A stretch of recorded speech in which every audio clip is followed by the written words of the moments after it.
Nah sekarang gini, contoh lah. Anggap aja sebagai orang Kristen, Yunia kan percaya bahwa Yesus sudah mati di atas kayu salib buat tebus dosa Yunia. Sebagai orang Kristen. Berarti Yunia cinta sama Yesus dong? Iya. Iya dong. Misalnya Yunia dikasih kesempatan ngelihat Yesus mau disalib. Kira-kira Yunia lari seperti murid lain atau nolong Yesus supaya nggak disalib atau bantuin tentara Romawi salib Yesus? Ya kalau kita percaya sama dia harus kita nolongin dia lah. Nolongin supaya disalib? Supaya enggak. Oh, supaya nggak disalib. Supaya nggak disalib. Berarti kita juga Terus kita kalau mengorbankan diri kita juga gitu loh. Kalau Iya. emang kita percaya sama dia juga gitu. terus ya kalau kan? nolong Yesus supaya nggak disalib nggak ditebus dong dosanya? Oh, makanya. Ya makanya. Bingung juga aku deh. Oh ya makanya. Di belakang ditebus juga. Kan rumusnya kan Yesus mati di atas kayu salib untuk menebus dosa Yunia kan? Kalau Yesus tolong Yesus supaya nggak disalib, nggak ada penebusan dosa dong.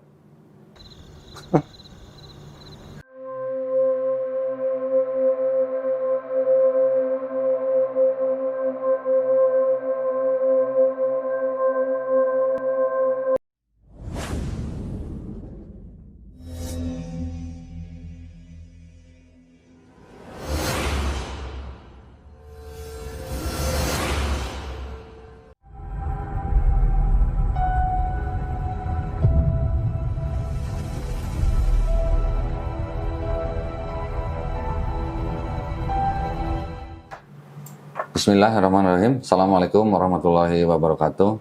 Alhamdulillahirrabbilalamin wassalatu wassalamu ala rasulillah. Puja dan puji syukur kita panjatkan kehadirat Allah Subhanahu wa taala. Salawat dan salam semoga tercurah bagi junjungan kita Nabi Muhammad sallallahu alaihi wasallam. Senang sekali berjumpa di channel Donitan dan juga Geraha Mualaf Jakarta. Pada malam hari ini kami kedatangan seorang tamu ya, saudari Yunia ya, betul ya. Nah, ini saudari Yunia ceritanya mau berbincang-bincang lah gitu ya tentang keyakinan gitu ya. Asal dari mana Yunia? Dari Jakarta. Asal Jakarta. Pusat. Oke. Orang tua sama? Sama. Jakarta. Jakarta. Papa Karawang. Papa Karawang? Tenggelang? Papa Tenggelang? Karawang. Iya, maksudnya Tenggelang Chinese, Iya, Cina. Cina. Kok nggak kelihatan Cinanya? Cina hitam. Saya siapa? Saya apa papanya? Papa nggak tahu. Nggak tahu. Mamanya? Nggak tahu. Mama Lau. Oh, saya Lao. Selau. Gerejanya? Di GBI Rehuel. GBI apa GBDI? GBI atau GPDI sama kan? Beda. GBI Beto. GPDI kayaknya. GPDI. Oh, GKI. Berarti udah lama nggak gereja Udah kan? lama gereja makanya lupa ya. GPDI. Apa tadi? Rehuel. Rehuel. Di mana? Di Bungur. Oh, Bungur, Jakarta Di Pusat. Bungur, Jakarta Pusat. Terakhir kapan ke gereja? Terakhir. Terakhir. Pasti 4-5 tahun yang lalu. Bener? Terakhir. Bener? Terakhir udah lama sih. Udah benar-benar. Gitu? Lama ada 5 tahun yang lalu. 5 tahun? 5 tahun. Kenapa? Ninggalin gereja kenapa? Karena apa ya? Ada yang diragukan gitu atau gimana? Karena diragukan, jujur aku kayak pakai logika gitu. Karena pakai logika. Jadi walaupun aku Kristen, dari kecil Kristen gitu ya. Kenapa aku Kristen? Aku Kristen karena orang tua aku. Jadi bukan karena diri aku sendiri. Ya. Jadi sejak saat itu, aku memutuskan untuk memulai perbandingan. Umur berapa tuh? Umur masih muda banget, masih 12, 13, 14 lah, 12 sampai 14 tahun. Oh, udah mulai lah di situ kan udah mulai bisa berpikir, pakai logika tentang kehidupan seharian, yang mana kayaknya tuh yang sesuai sama diri aku gitu ya kan gitu. Jadi mulai ngebandingin antara semua agama, tapi yang lebih karena di lingkungannya cuman antara Islam sama Kristen, jadi yang lebih spesifik aku bandingin cuman Islam sama Kristen. Oke. Emang dulu sekolahnya sekolah apa? Sekolah negeri. Oh, negeri. Sekolah negeri, sekolah biasa. 12, 14 tuh berarti kira-kira SMA ya? SMP. Oh, SMP. SMP. Negeri, berarti banyak teman muslim. Banyak. Jadi mengamati teman-teman yang muslim. Karena dari kecil kan dari dulu banyak banget kan kayak namanya kayak perkelahian anak-anak kecil. Islam nih, Kristen nih gitu ya kan. Oh gitu. Sering kan Islam nih, Kristen nih. Jadi kayak udah masa itu kayak mikir kenapa sih Islam sama Kristen tuh berantem gitu loh ya kan. Kenapa harus kayak kenapa nih kayak juga kok dicengin gitu loh. Kristen tuh dicengin banget gitu loh. Soalnya Kristen dicengin sama teman-teman yang Muslim. Karena mayoritas sekolah negeri itu kan kebanyakan paling cuma kayak ya 3-5 orang doang yang Kristen. Oh gitu. Nah, selebihnya Muslim nih ya kan. Jadi kayak kita tuh ngerasa kayak terasingkan gitu sama mereka karena mereka mayoritas lebih banyak gitu ya kan. Kok kenapa mereka kayak gitu? Kenapa kok kayak sombong banget gitu jadi orang Islam tuh kenapa gitu ya kan? Itu mungkin termasuk tuh. Itu termasuk gak tuh yang ngecekin tuh dulu? Kayak gimana gitu, makanya mulai cari tahu nih. Iya, gitu tapi kan ya. itu kan masih dalam ranah kanak-kanak lah ya, masih remaja lah ya. Cuma mulai penasarannya dari situ. Nah, terus kenapa malah jadi tertarik mempelajari Islam? Karena sekarang udah mulai dewasa gitu ya. Kamu menurut aku tuh kayak di Islam itu setiap apa yang aku alami itu ada jawabannya di dia. Di Islam? Di Islam. Tunggu sebentar. Bukan karena mau masuk Islam karena nggak mau dicengin? Bukan, itu kan masih kecil. Tapi tujuannya juga bukan itu juga sih. Iya, kirain masuk Islam karena nggak mau dicengin gitu. Jadi selama itu Yunia sudah kenal Islam dari teman-teman Muslim. Dari teman-teman Muslim. Terus membandingkan. Nah, kenapa baru sekarang gitu memutuskan mau masuk Islam? Karena baru berani mungkin. Baru berani. Kenapa? Berani. Karena orang tua atau Karena apa? orang tua. Karena kan orang tua ya, keluarga besar kebanyakan kan Kristen semua. Orang tua taat gitu. Orang tua taat, terus juga emang adat orang tua perempuan aku emang agak keras gitu ya kan. Apalagi juga aku anak pertama kan. Jadi kita kayak anak pertama kamu udah menyimpang gitu ya kan dari keluarga. Takutnya nanti adik-adik kamu ngikutin. Jadinya kayaknya aku belum memberanikan diri kan. Sekarang udah besar gitu. Jadi kalau misalkan ada pertanyaan dari orang tua pun aku bisa jawab gitu. Jadi udah ada bekal lah gitu ya kan. Jadi aku baru berani saat ini. Tapi dulu di gereja aktif? Di gereja aktif. Jadi apa? Tiap minggu gereja. Aku tuh sering jadi kalau mendiri itu jadi usher. Oh, usher. Kan? Yang ngambilin kolekte. Itu aku bagiin warta. Kalau ada kan ada. Ya. So, aku juga aktif di kegiatan sekolah minggu. Jadi apa? Anak-anak. Ngajar. Kan biasanya sekolah minggu juga kan nggak cuma satu orang kan. Berarti guru sekolah minggu? Guru sekolah minggu. Oh, berarti cerita-cerita dong Nabi Musa, belah lautan. Pernah juara 2 malah. Juara 2 apa? Lomba khotbah. Budih? Lomba khotbah itu. Udah bisa khotbah? Udah khotbah waktu itu. Waktu itu aku masih umur berapa? Waktu saya SMP juga kayaknya sih. Oh, SMP udah khotbah? Masih kayak khotbah sekolah minggu gitu ya kan. Jadi ceritanya juga tentang tokoh-tokoh Alkitab. Oh, oke. Kalau gue dulu kaget juga sih. Kalau gue dulu SMA juara 2 lomba cepat buka Bible. Oh, mantap. Nemuin ayat gitu ya. Cari ayat, sebutin ayat. Oh, siapa yang paling cepat buka gitu. Oh, sih sering banget sih kayak gitu tuh. Gitu ya. Oh, berarti aktif di gereja. Sampai aku sekolah juga dibiayain sama gereja loh. Serius? Hebat ya. Gereja biayain sekolah. Ya, gereja biayain sekolah waktu SMA karena SMA, walaupun sekolahnya di negeri. Di negeri. Aku SMA di swasta, cuman swasta juga bukan sekolah Kristen. Oh gitu. Bukan yang negeri SMP. Negeri SD sama SMP. Okay. SMA-nya aku masuk swasta, tapi bukan swasta Kristen. Tapi bukan sekolah Kristen. Swasta biasa. Yayasan. Oh, yayasan. Ya, sekolah yayasan tapi bukan Kristen. Ya berarti termasuk aktif loh yang di gereja ya berarti. Aktif, makanya itu gereja mau lah bantu aku. Sampai biayain. Nah, karena kalau nggak aktif juga gereja juga nggak akan kenal aku siapa. Setelah lulus SMA sama gereja nggak dibiayain ke STT gitu? Enggak. Kok ketawa sih? Enggak. Kenapa? Karena nilai SMA-nya jelek kali? Enggak sih sebenarnya. Atau mungkin udah jarang ke gereja? Bukan. Karena aku tuh jujur dari kecil itu, ibarat kata dibilang anak mandiri, aku nggak besar sama orang tua aku. Oh gitu. Aku besar kebanyakan sama nenek aku. Oh, neneknya Kristen juga? Neneknya Kristen juga. Oke. Gitu. Lebih militan mana neneknya sama orang tuanya? Lebih apa? Militan. Lebih taat mana? Lebih taat nenekku. Oh kan, biasanya gitu. Lebih taat. Nenek saya juga dulu lebih taat ke gereja daripada mama saya. Iya, lebih taat ya. Aku sampai 2 gereja tuh ya kan. Oh ya? Cuman lebih aktif aku yang lebih masuk di satu gereja yang aku tekunin gitu kan. Nah, sekarang baru berani mau masuk Islam. Gimana ceritanya? Kok baru sekarang beraninya gitu? Apa mungkin sudah mandiri atau gimana? Ya karena sekarang berkata aku juga udah nyari uang sendiri ya gitu. Oh, udah nyari, ya udah jadi mandiri. mereka kayak iman aku tuh udah aku yang nentukan sendiri Oke. gitu loh ya kan. Mau dibawa Iya. kemana hidup aku juga aku berani tiap untuk resikonya sendiri juga. Oke. Nah, terus tertariknya sama Islam apa? Tertariknya sama Islam apa ya? Ngapain masuk Islam? Itu dia. Kalau dari perbandingannya gitu, lebih masuk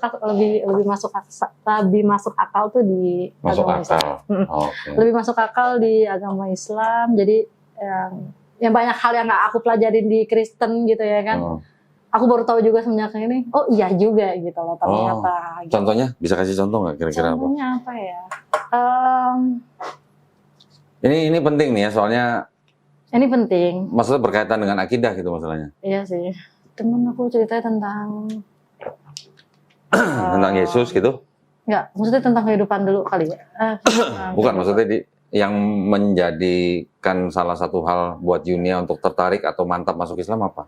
Mantap masuk Islam itu enggak sih kalau alasan dari hal Tuhannya sendiri gitu ya kan. Karena aku meyakini kayak Tuhan itu cuma satu. Kan. Esa. Esa. Malah aku kaget lagi di gereja aku pernah ngedatengin satu gereja. Itu di penutupan doanya itu ya kan ketiga yang Esa. Aku mikir aja sambil aku berdoa sambil amin tapi ketiga yang Esa gitu loh. Aku jadi yang tadinya aku misalkan kayak berdoa khusyuk gitu ya kan. Aku minta berkat, aku mohon pengampunan dosa. Tiba-tiba dibilang pendetanya di ketiga yang Esa, aku balik jadi kayak bahasa Indonesia gue berapa gitu ya kan. Soalnya aku Esa 1 gitu loh ya kan. Sama kayak saya dulu. Saya dulu pernah baca di gereja di belakang mimbar gitu ya. Ada tulisannya ketiganya yang Esa. Nah. Kan orang jadi mikir ya, 3 tapi kok Esa gitu kan. Nah iya makanya aku jadi yang tadinya khusyuk kok jadi mikir gitu ya kan. Kan Esa 1 nih, Esa 3 siapa? Aku bilang gitu ya, kenapa dibilang 3 gitu ya kan. Harusnya kalau 1 aja ya mungkin yang keduanya ya patut kita contoh, kita tiru gitu ya kan. Karena mungkin pasti baik gitu ya kan. Cuman tetap aja jangan ditigakan gitu ya kan. Kita cukup fokus sama yang 1, tapi ajaran untuk yang keduanya itu kita tetap ikutin gitu loh. Maksudnya maunya aku, cuman entah mereka yang salah atau salah buat lagu aku pikir ya kan. Atau salah buat statement apa kayak gimana kita nggak tahu deh ya kan. Soal bikin syair. Iya makanya bingung juga sih. Jadi ya udahlah gitu ya kan. Memang bisa jadi bingung ya ketiganya yang Esa gitu. Nah orang oke lah mungkin kalau pendeta jelasin kan mungkin bisa kemana-mana lah ya. Iya. 3 pribadi tapi 1 hakikat gitu kan.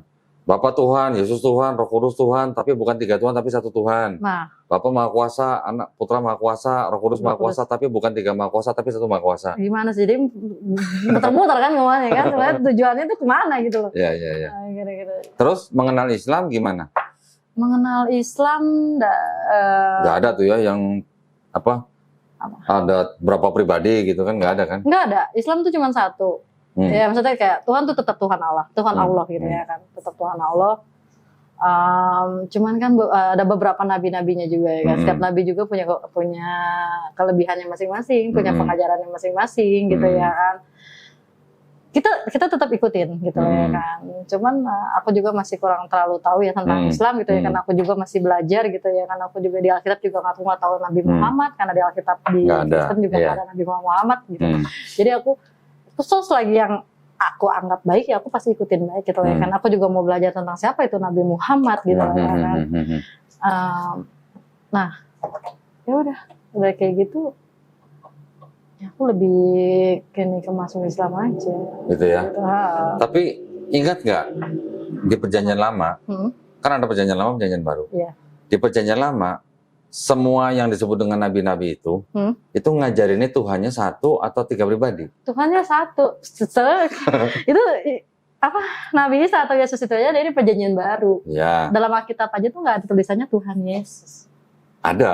Nggak ada, dia Tuhan doang. Iya, ada tulisannya Tuhan. Iya, cuman bukan maksudnya nggak menyertakan Tuhan Yesus gitu kan. Maksudnya Tuhan nggak pernah ngaku sebagai Tuhan. Iya, Yesus pun nggak pernah ngaku sebagai Tuhan. Malah Yesus menyuruh untuk menyembah dan berbakti hanya kepada Bapa. Iya, Gitu kan. pada Tuhanmu, pada Bapa. Berarti dari perjanjian lama sampai Yesus pun semuanya kan ajarannya sama.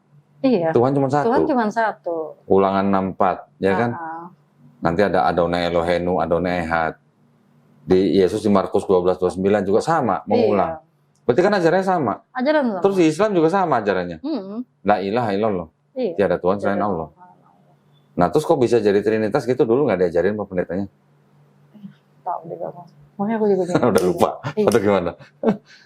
Entahlah. Aku juga bingung juga sih. Ada ini nggak, apa namanya? Misalnya percakapan sama pendeta atau sama keluarga, sama adik atau sama siapa gitu, ada nggak? Kalau sama pendeta sih aku nggak spesifik banget ya kalau ngomongin agama kayak gitu. Kalau sama keluarga? Kalau sama keluarga juga nggak sih, aku nggak pernah berdebat soal agama sih kalau sama keluarga gitu ya. Jadi kita kayak udah apa yang kamu pelajari ya kamu pedalamin diri sendiri. Intinya kalau di keluarga cuman kita kayak sering banget dulu di keluarga tuh ada mesbah keluarga gitu. Nah jadi setiap malam itu kita doa bersama nih, setiap malam kita doa bersama. Gitu? Iya, setiap malam kita doa bersama, kita saling berpegangan tangan sama-sama gitu lah ya kan. Itu setiap malam di sebelum masih anak kedua ya. Sampai umur berapa? Sampai 2 anak doang tuh ya. Sebelum ada 3 lagi gitu ya kan. Oh, adiknya berarti berapa? Belum ada. Oh, belum itu ada. aku mesbah keluarga itu pas aku cuma nama yang kedua doang. Waktu masih 2 saudara. Sebelum mungkin masalah-masalah yang bukan masalah sih, kayak beberapa ada problem-problem hidup juga datang, jadi udah jarang sih kayak gitu ya kan. Agak sempat meninggalkan juga keluarga. Jadi ya tapi maksudnya gini sekarang nih, Yunia ya. Sekarang mau meninggalkan Kristen. Kan di Kristen Yunia dari dulu mungkin sampai tadi mungkin masih percaya bahwa Yesus kan sudah mati di atas kayu salib buat nembus dosa Yunia. Gimana? Masih percaya begitu atau mau ditinggalin?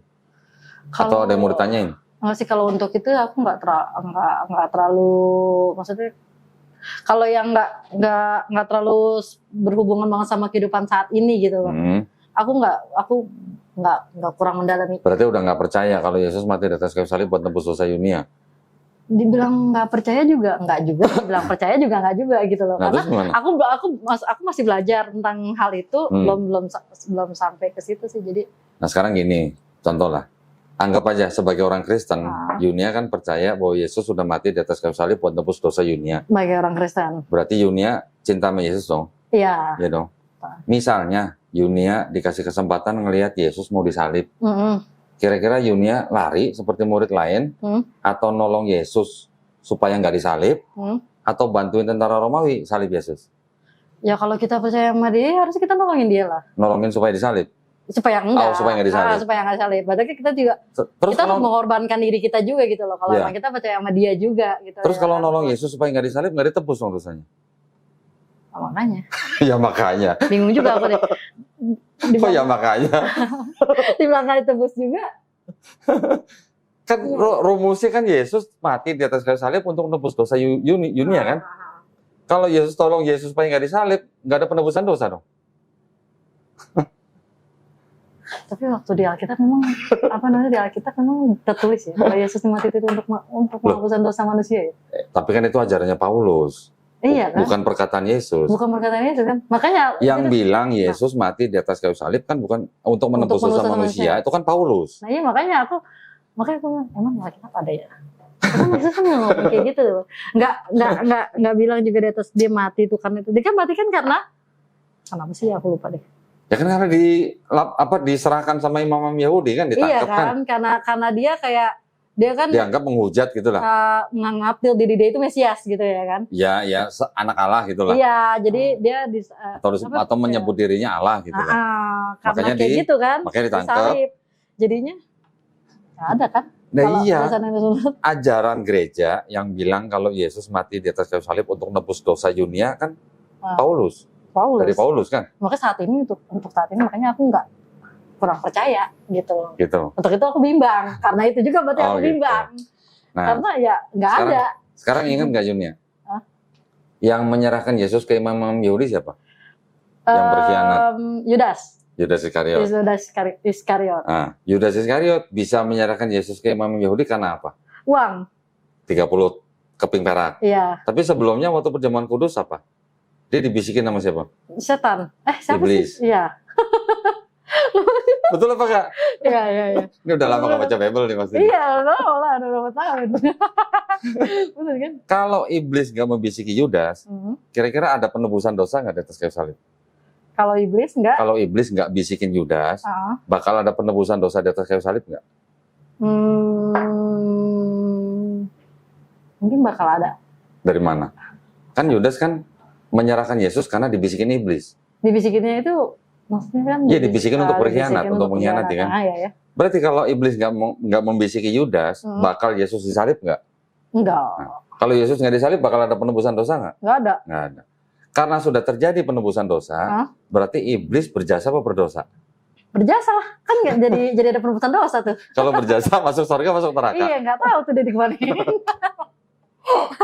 Berarti itu kan ada konsep yang nggak logis. Nggak logis makanya kan. Ya kan? Berarti kalau gitu iblis, Yudas, Imam Yahudi, Pontius Pilatus sama tentara Romawi yang semuanya nih nyalip Yesus di atas kayu salib, ini mereka semua berjasa atau berdosa? Kalau tujuannya untuk dosa, untuk menebus dosa, berarti dia berjasa. Berjasa dong. Berjasa. Karena tujuannya kan untuk menebus dosa. Iya. Kalau nggak ada 5 ini kan nggak ada penyalipan ada. kan? Nah, berarti kalau berjasa masuk surga, masuk neraka? Seharusnya masuk surga. Mau satu surga sama iblis? Tergantung bentuk surga aja kali ya. Nah, berarti itu kan konsepnya ada yang sesuatu jadi, lah ya. Jadi kayak kurang logis. Udah yakin? Udah yakin. Artinya udah bisa meninggalkan konsep seperti itu. Apalagi dengan sekarang kayak gereja banyak banget ya. Jenis gereja tuh banyak banget. Oh, ininya, maksudnya alirannya. Iya, itu lebih baik. Pernah lihat Bible ini nggak? Tuh. Pernah lihat Bible ini? Belum. Hah? Kelihatan, ingat nggak dengan warna ini? Ini apa? Warna siapa? Rainbow. Oh, ya rainbow tuh warna siapa? Nggak tahu? Nggak. Serius? Nggak. Kemarin yang rame-rame gitu di Piala Dunia Qatar itu? Oh, enggak. Ini apa? Gay. Iya, ini Bible buat gay, buat LGBT. Ada itu. Ada aja. Belum pernah lihat berarti. Belum pernah lihat, mereka ada aja. Yang ini aja kayaknya udah banyak tadi. Maksudnya yang orang udah umumkan aja kayak banyak aliran. Gereja ini alirannya dan ini. Soalnya aku dulu pernah baca. Aku masuk gereja ini kata shalom gak digunain. Aku dengan pede aja memperkenalkan diri, shalom, nama aku gini kan. Oh gitu. Ada yang bisikin aku di belakang. Di sini kan pakai kata shalom. Terus pakai apa? Haleluya gitu. Ini maksudnya kayak ini mau sama pagi sama mungkin waktu pagi ya pagi siang gitu. siang. Pokoknya kata shalom nggak digunakan. Oh. Ya aku bingung. Ya shalom itu kan kayak kalau ibarat kata kalau di Kristen gitu kan kayak kalau di Islam kayak assalamualaikum. Iya. Di Kristen shalom cuman. Oh itu gereja nggak pakai kata shalom. Iya, oh. Gue pengen nanya, tapi aku baru gitu kan. Udah besoknya aku nggak datang lagi nih gue gitu ya. Karena aku malu juga kan kata kemarin juga. Iya. Dari situ aku melihat kayak banyak banget gitu loh perbedaannya. Padahal Alkitab bahasa Indonesia loh, dari bahasa Indonesia. Ya kan? Gimana Al-Quran yang bahasa Arab? Ya kan? Indonesia yang bahasanya, Alkitab yang bahasa Indonesia aja banyak banget yang banyak banget perbedaannya. Apalagi bahasa, tapi ini banyak versi ini. Iya, tapi kekuatan di Al-Quran itu ada penghafalnya setiap tahunnya itu loh. Iya. Itu yang buat aku takut. Kok bisa gitu? Dari mana ya lo? Ya. Kan nggak masuk logika itu. Ya gini, jadi logikanya cuma gini doang. Kalau Al-Quran itu tidak berasal dari yang menciptakan manusia langit dan bumi, tidak akan mudah dihafal orang. Nah, makanya kan. Gitu. Anak-anak kecil sekarang udah hafal Quran, bisa gitu. Udah hafiz Quran. Makanya. Anak kecil loh ya. Anak kecil. Gitu. Ya oke, anak kecil atau yang mau remaja itu memang lebih mudah menghafal karena otak gitu. Biasanya. Kita yang udah gede gini ngurusin kehidupan yang ruwet mungkin udah susah menghafal. Tapi anak-anak remaja kan istilahnya pikiran masih bersih, lebih mudah. Lebih fokus juga kali ya mereka. Ada nggak anak-anak kecil yang menghafal Bible gitu? Kayaknya nggak ada. Nggak ada ya? Belum pernah nemu ya? Belum pernah nemu. Makanya kalau setiap sekolah minggu kan ada penghafal ayat kan. Karena nggak ada yang mereka yang udah pernah hafal duluan. Gitu makanya ya? ada kalau setiap minggu ya kan buat minggu depan ayat hafalannya ini ya. Iya. Oke. Jadi setiap minggu dikasih PR tuh ya. Iya, hafalin ayat ini gitu. gitu ya. Tapi nggak ada yang hafal satu Bible gitu ya? Nggak ada deh. Kayak butuh waktu juga kayak mereka juga kalau. Ada nggak yang hafal satu lembar aja? Nggak ada. Minimal deh 2 ayat lah. Dulu hafal berapa ayat? Aku yang masih ingat sampai sekarang tuh Yohanes 3 ayat 16. Cie, Yohanes 14:6 enggak? Enggak. Cuman kalau hukum Taurat aku masih ingat. Apa coba? Pertama, 10 perintah maksudnya? Iya, Oke. hukum Taurat ya kan. Apa coba? Pertama tuh jangan ada padamu Allah lain di hadapanku. Coba kalau itu diterjemahkan ke bahasa Arab. Bahasa Arabnya apa? Aku nggak tahu. La ilaha illallah. Coba. Iya. Iya dong. Iya, makanya. Itu aja di situ udah ada kan? Tidak tuh, Ada. jangan ada padamu ada Allah lain. Iya, berarti Kenapa apa? sama ini? Nah itu dia makanya. makanya tuh bingung. Sekarang kalau jangan ada Allah lain, ini kata Allah sebenarnya bermasalah. Tapi nggak apa-apa lah, kita bacaan aja lah. Iya. Jangan ada Allah lain di hadapanku. Berarti apa? Nggak boleh dong menyekutukan Tuhan yang Maha Esa dengan Tuhan yang lain dong. Itu kan dalam bahasa Arabnya la ilaha illallah. Tidak Tuhan selain Allah. Ya. Sama sebenarnya pesannya kan. Gitu. Mungkin belum banyak tahu tentang Islam lah ya. Tetapi nanti kalau makin lama, makin dalam, makin tahu, makin takjub. Iya. Untuk sedikit aja aku udah takjub. Apalagi nanti kalau belajar tentang kehidupan Rasulullah Nabi Muhammad SAW. Apa yang dilakukan? Memang banyak inilah ya tudingan-tudingan. Tapi yang menuding itu biasanya orang yang tidak tahu, nggak tahu apa, nggak tahu bahasa Arab, nggak tahu konteks, nggak tahu sejarah, nggak tahu latar belakang. Biasanya begitu. Nah, indah Islam tuh. Kira-kira indahnya apa? Apa ya? Aku kayak apa ya? Aku juga mungkin Kristennya juga belum terlalu ya Kristen banget juga ya. Aku juga masih tapi kan udah ngajar sekolah minggu. Iya. Tapi menurut aku, ilmu aku juga belum seperti kayak pendeta-pendeta yang tahu gitu ya kan. Indahnya itu yang aku tuh sering kayak posisi antara pria dan wanita. Dipisah. Kayak, atau gimana? Kewajiban kalau udah berumah tangga, kok masih kan perempuan itu harus nurut banget sama laki-laki gitu ya kan. Kayak nggak adil banget gitu untuk wanita. Nggak adil? Iya, kayak nggak adil banget untuk wanita gitu. Terus? Apa-apa harus ini suami, apa-apa harus tentang suami, apa-apa harus begini dilarang, apa-apa harus begini. Itu kenapa gitu loh? Kok nggak adil banget? Kayak banyak banget. Sedangkan laki-laki cuma tugasnya kayaknya sedikit gitu loh ya kan. Kata siapa? Nggak ngerasain pusingnya cari nafkah dia. Tapi pas aku iniin gitu ya kan. Suami itu tuh bertanggung jawab kalau udah bersuami ya suami istri gitu ya. Suami itu bertanggung jawab atas dosa kamu gitu. Iya. Nah itu dia makanya aku baru tahu kayak gitu ya kan. Selama ini kan aku cuma mikir dosa mau urusan ntar gitu lah ya kan. Yang penting dunia dulu. Nah itu dia aku masih mikirin dunia. Tapi pas udah tahu ya kan ternyata kayak gini. Ternyata tuh segitu spesialnya gitu loh wanita. Nah, segitu spesialnya. Itu. Tahu nggak kalau di Islam itu kan suami bertanggung jawab atas istri, bertanggung jawab atas apanya, atas perbuatannya, segalanya, atas akidahnya, atas imannya. Jadi istilahnya suami itu menjadi imam yang membawa istri ke jannah, ke surga gitu kan. Tapi tahu nggak di dalam Islam, yang karena suami bertanggung jawab atas istri, harusnya yang masak nyediain makan siapa? Kalau di Islam? Seharusnya suami. Iya. Cuci baju juga kayaknya aku pernah baca artikel tuh kayaknya harusnya suami deh. Jadi kalau si istri yang masak, berarti istri itu sedang memberikan sedekah kepada suaminya, sedang memberikan sodakoh gitu, dengan memasak.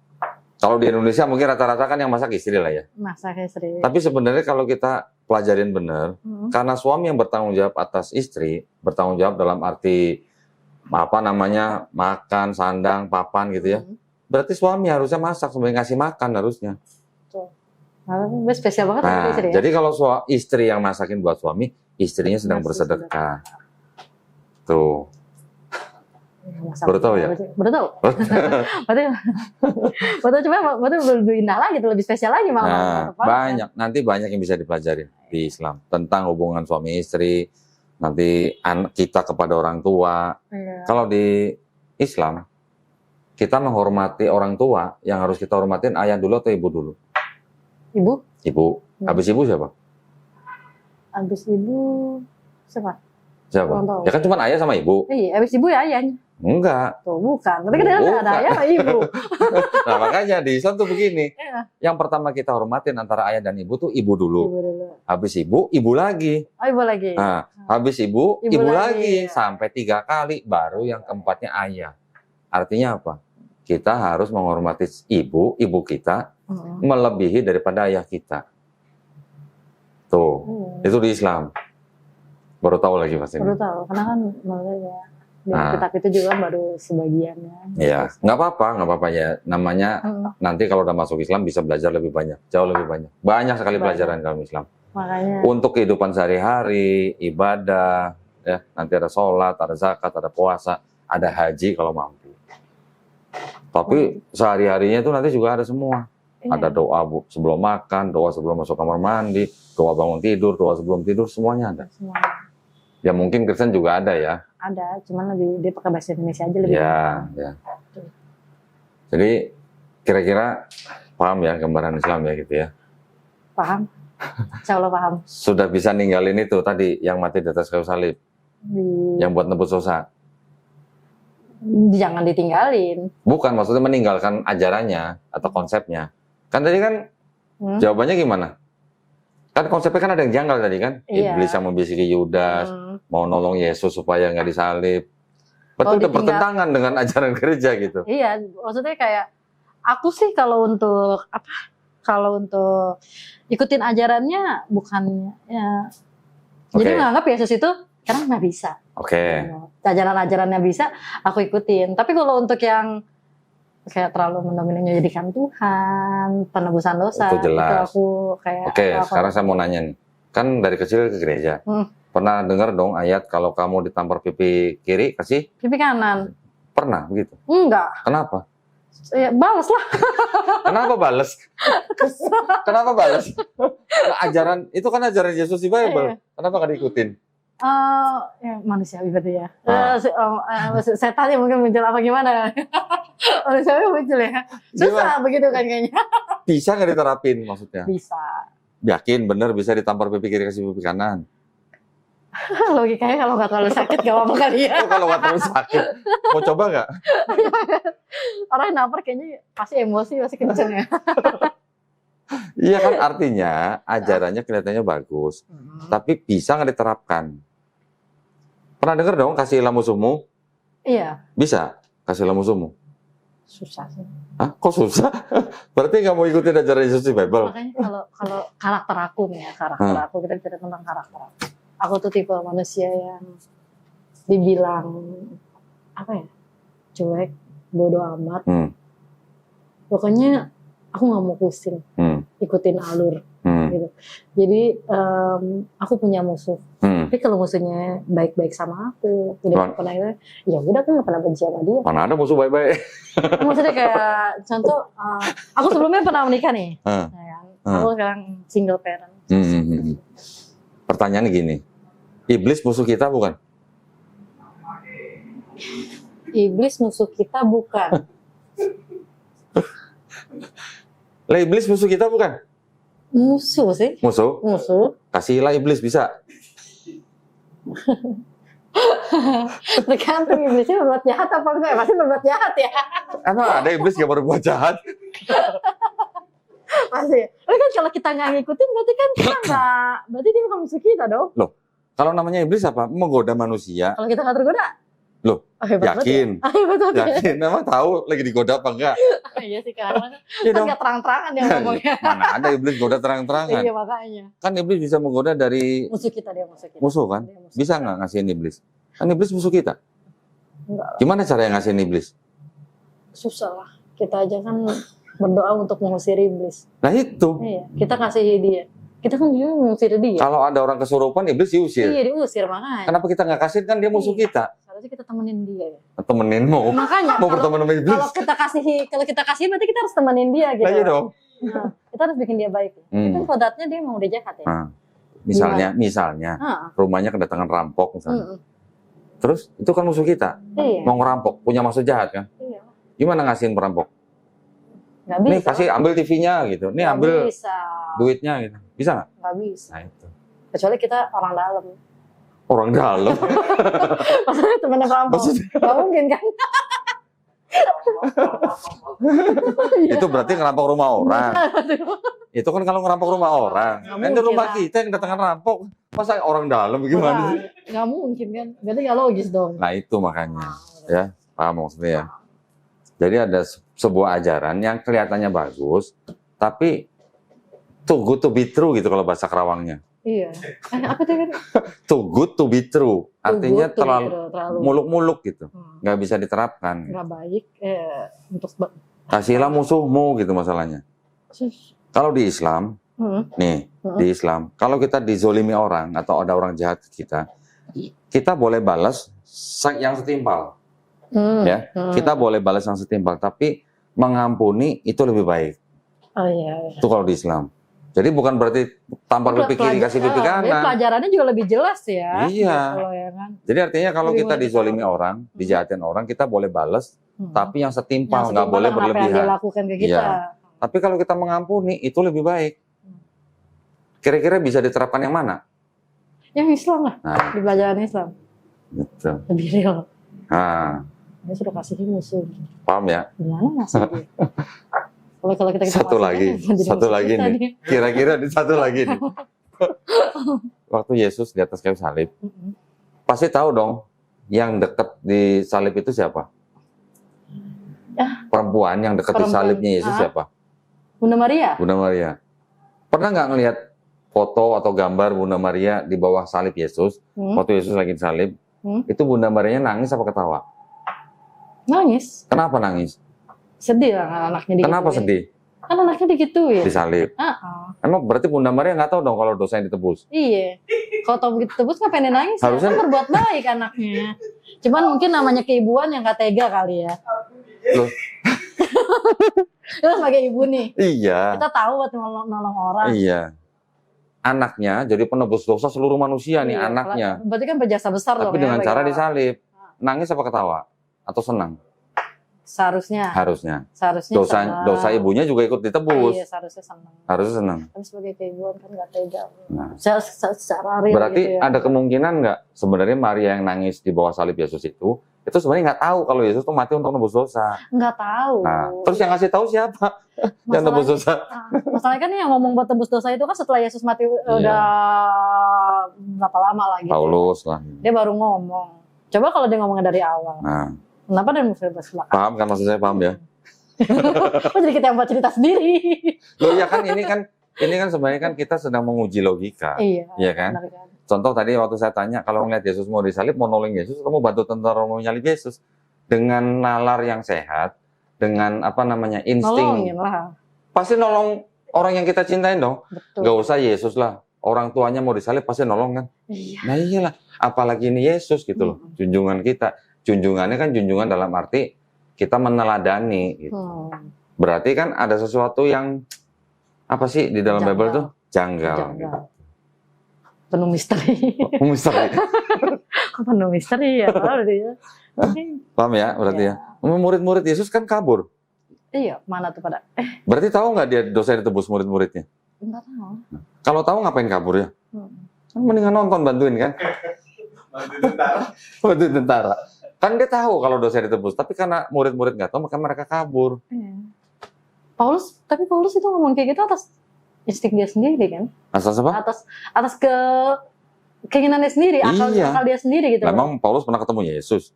Yang itu, yang dia jatuh, yang sinar itu? Yang melihat sinar, melihat cahaya, mendengar suara. Nah itu kan dia beranggapan kalau dia melihat Tuhan.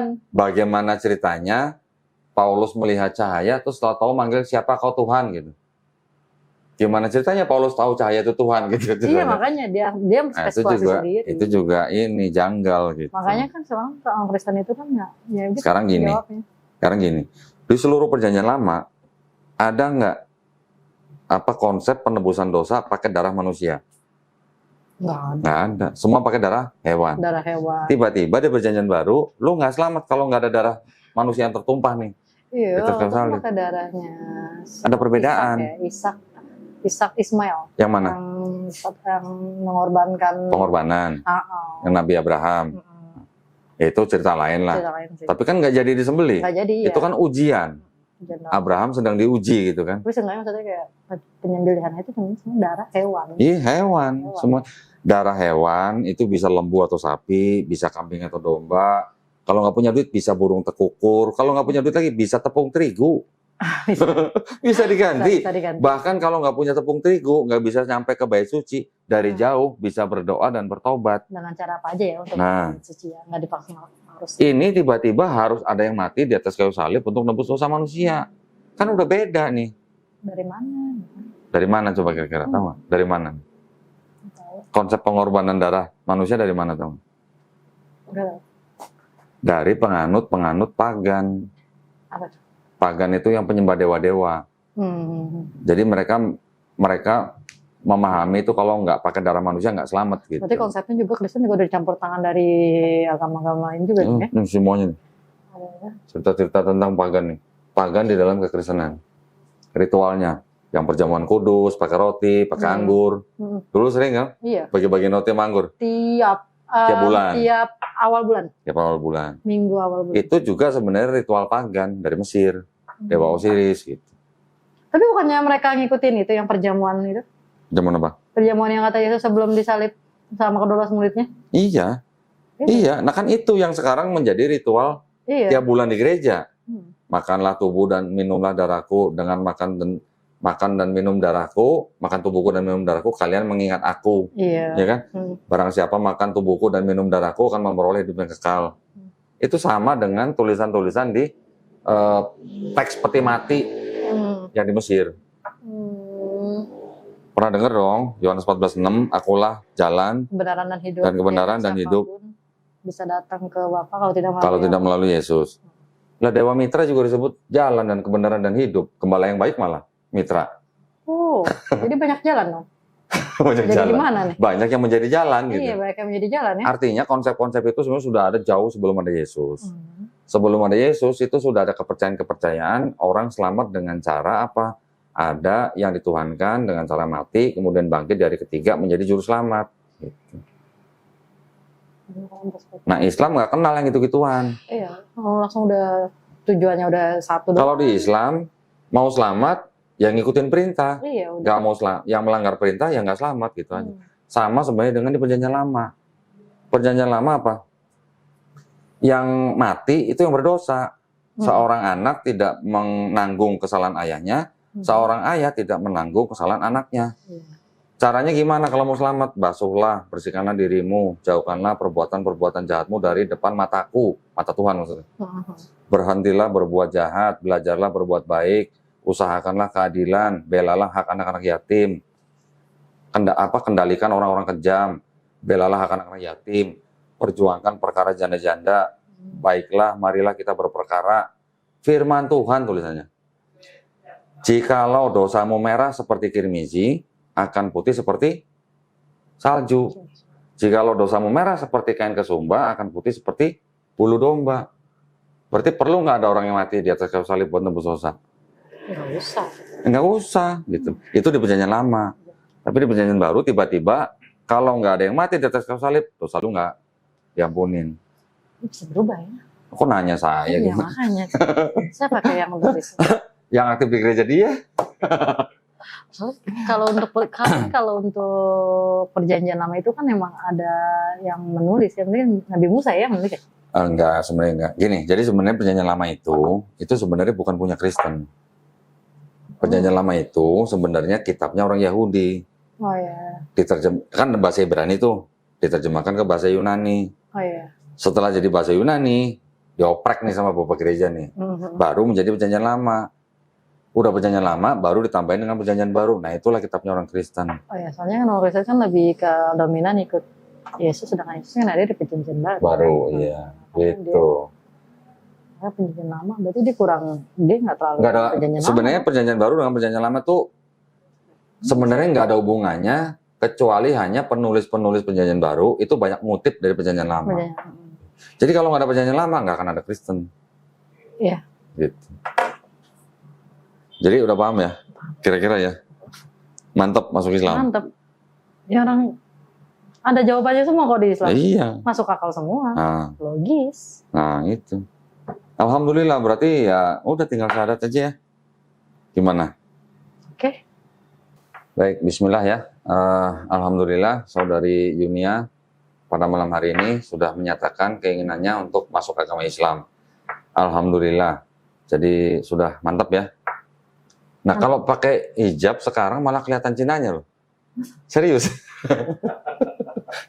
Tadi nggak pakai hijab malah nggak kelihatan Cinanya ya. iya Pak. Lucu ya. Alhamdulillah. Nah jadi gini, sudah pernah dengar kan ya 2 kalimat syahadat? Pernah ya? Asyhadu alla ilaha illallah wa asyhadu anna Muhammad dan Rasulullah. Pernah dengar ya? Artinya juga sudah tahu kan? Tiada Tuhan, aku bersaksi tiada Tuhan selain Allah, dan aku bersaksi Nabi Muhammad adalah utusan Allah. Udah cuma gitu doang. Perlu latihan? Enggak. Nggak usah, langsung ya. Baik, kalau gitu kita akan melakukan prosesi syahadat. Tapi sebelumnya saya pengen nanya dulu nih. Ada 3 pertanyaan ya buat Yunia. Pertama, apakah Yunia ini mau masuk Islam atas kemauan sendiri atau ada paksaan dari orang lain? Kemauan sendiri. Kemauan sendiri. Yakin? Yakin. Alhamdulillah. Yang kedua, Yunia masih punya orang tua kan tadi kan? Pasti. Mereka sudah tahu belum kalau Yunia mau masuk Islam? Tahu. Tahu? Tahu. Keberatan? Enggak. Enggak. Enggak. Alhamdulillah dong. Tapi andai kata misalnya keberatan juga Yunia boleh membantah tapi harus dengan cara yang paling lembut ya. Yang ketiga, di dalam Islam itu ada syariat-syariat Islam. Yang pertama setelah syahadat nanti ada sholat, puasa, syahadat, sholat, zakat, puasa, haji jika mampu ya. Apakah kira-kira saudari Yunia berjanji di hadapan saya dan di hadapan Allah Subhanahu wa taala untuk melaksanakan syariat tersebut? Insya Allah. Insya Allah. Udah bisa ngomong insya Allah. Alhamdulillah. Jadi tidak ada lagi yang menghalangi saudari Yunia ya untuk bersyahadat. Ikutin kata kalimat saya. Nah, dalam bahasa Arab nanti dilanjutkan dalam bahasa Indonesia. Oke. Bismillahirrahmanirrahim. Asyhadu alla ilaha illallah wa asyhadu anna Muhammadan Rasulullah. Aku bersaksi tiada Tuhan selain Allah. Dan aku bersaksi Nabi Muhammad adalah utusan Allah. Alhamdulillah. Sah ya? Alhamdulillah. Allahu Akbar. Selamat buat saudari Yunia. Ada yang perlu saya sampaikan. Kalau di dalam Islam itu kita memahami begini. Setiap bayi yang lahir itu sebenarnya fitrahnya adalah Muslim.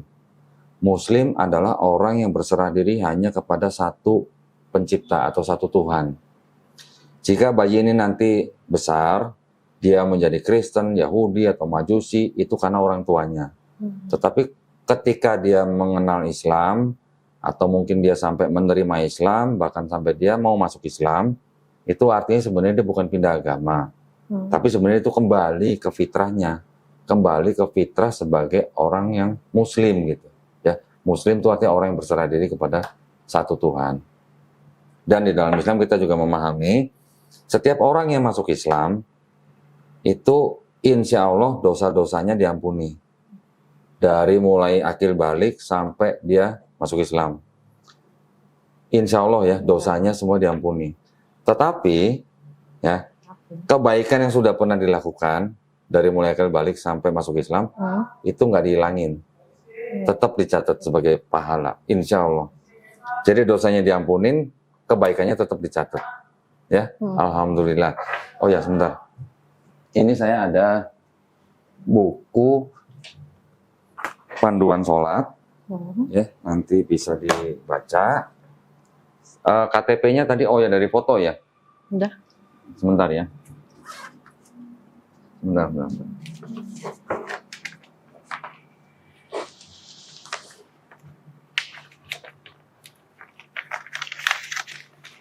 Ini juga ada sedikit uang. Uang ini adalah uang zakat yang memang ditujukan untuk mu'alaf. Mu'alaf adalah salah satu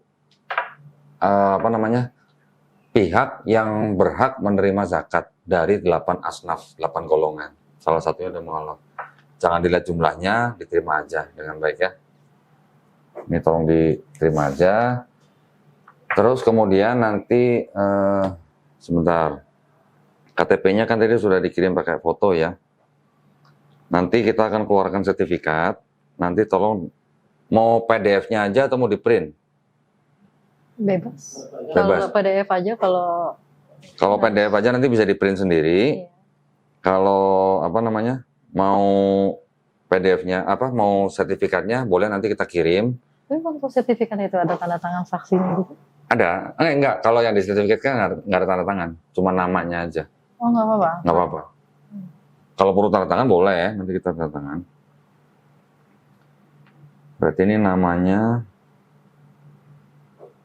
Yunia Santi ya? Yunia Santi. Oke, Yunia Santi. Alamatnya, alamat pengiriman sertifikatnya sama dengan KTP? Sama ya? Oke, nanti kita kirim sesuai alamat ini ya. Baik, kalau gitu, alhamdulillah saudari Yunia pada malam hari ini sudah menjadi seorang muslim. Mudah-mudahan kami semua berdoa, mudah-mudahan Yunia istiqomah. Istiqomah itu konsisten gitu ya. Dan kita semua berdoa agar kita semua dihindarkan dari api neraka. Ya, insya Allah. Nah, jadi apapun yang sekarang sudah Yunia jalani, Yunia sudah menjadi seorang muslim, tolong ditunjukkan akhlak seorang muslim. Nanti belajar step by step. Bukan belajar semalam suntuk misalnya untuk misalnya macam-macam ya. Tapi belajarnya step by step aja. Yang pertama belajar sholat, karena setelah syahadat yang terutama adalah sholat. Ya, pelan-pelan nanti Ustadz Agus bisa bantu dengan bacaan sholat atau apa, yang penting coba langsung hafalkan Al-Fatihahnya dulu. Kalau belum bisa, sholat dengan mengikuti atau menjadi jamaah gitu. Bacanya subhanallah aja cukup. Ikutin gerakannya. Gerakannya aja ikutin. Ya, sekali lagi selamat buat Yunia, mudah-mudahan diberi kekuatan dan kesabaran, juga istiqomah, dan insya Allah husnul khotimah. Ya, baik, kalau begitu terima kasih banyak atas perhatiannya. Wabillahi taufiq wal hidayah. Wassalamualaikum warahmatullahi wabarakatuh. Waalaikumsalam warahmatullahi wabarakatuh.